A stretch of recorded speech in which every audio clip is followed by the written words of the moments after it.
Biashara tatu ambazo unaweza ukafanya ili ziweze kukuletea matunda mazuri au ziweze kukuingizia kipato.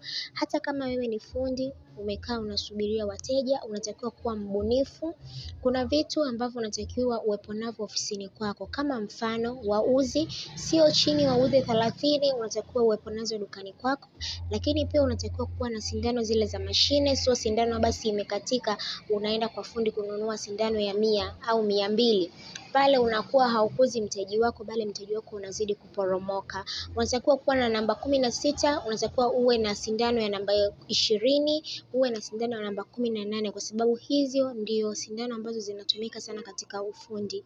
Lakini pia unatakiwa uwe na kiboksi cha sindano, uwe na mafuta yako, angalau hata katoni 2 mpaka 3 dukani kwako, kwa sababu pia unaweza ukaziuza zile mteja anapokuwa anakuja, kuna mwingine ambaye anahitaji, unaweza ukauza na ukaingiza income. Kwa hiyo siku ya leo nitakueleza biashara tatu ambazo unaweza ukafanya na zikakuingizia income na watu ukaletewa wateja wengi sana, kwa sababu sio wote ambao wanapata 30,000 kwa siku, 40,000 kwa siku.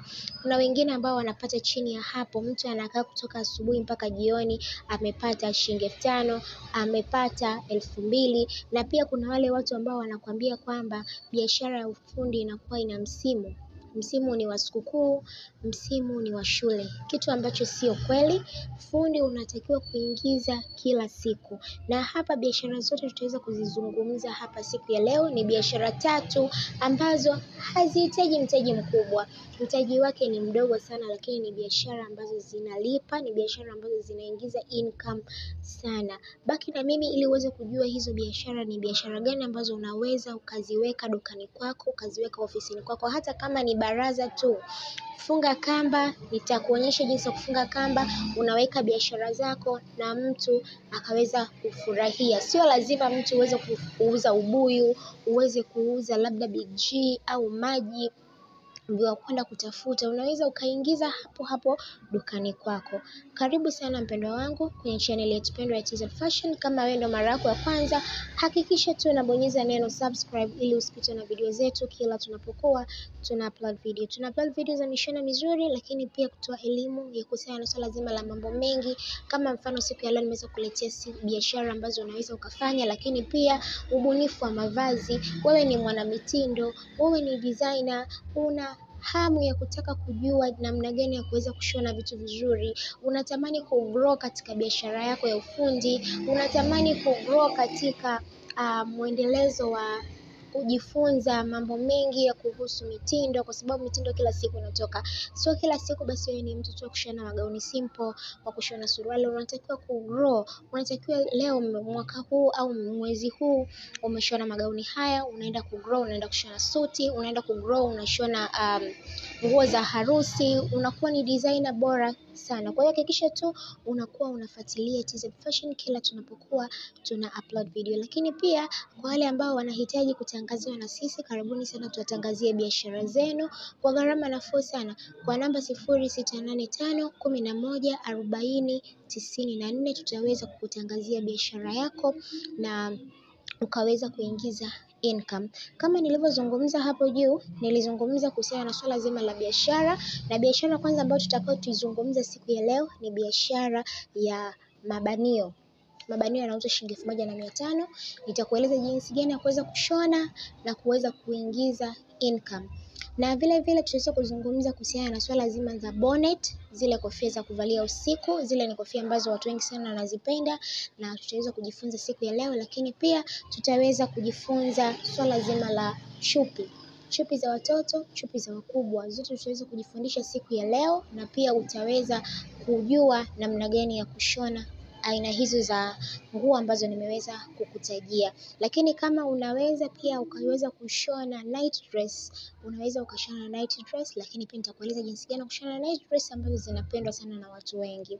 Tukianzia na sehemu yetu ya kwanza ambao tulizungumza kuhusiana na swala zima la mabanio. Mabanio unaweza ukanunua kitambaa cha kawaida sana. Kitambaa unaweza kutafuta ronya la kawaida, maybe ni ronya la maua, lakini japokuwa wengi wanapenda sana kitambaa cha plaining, lakini unaweza kuleta ya kwako nzuri zaidi, kitambaa cha maua maua. Tafuta elastic nyembamba. Kuna zile pana na kuna zile nyembamba. Nunua mita zako 2 kama ndo unaanza biashara. Nunua mita zako 2. Ukimaliza pale, unachukua kile kitambaa chako, unakikata kiwe namba 1. Yaani inamaanisha kiwe ni mstari ambao umenyooka, lakini inchi zake ni kuanzia inchi 5 mpaka inchi 6. Lakini pima inchi 6 ndio zinakuwa ni nzuri zaidi, ambayo 1 inakuwa ni kwa ajili ya kushonea. Then unaweza ukachukua ile elastic yako, alafu ukapitisha katika mkono wako. Hakikisha kwamba unapopitisha katika mkono wako unapata kama vile mfano wa ugumu fulani katika kuipitisha, kama vile una mfano ambavyo unavaa saa.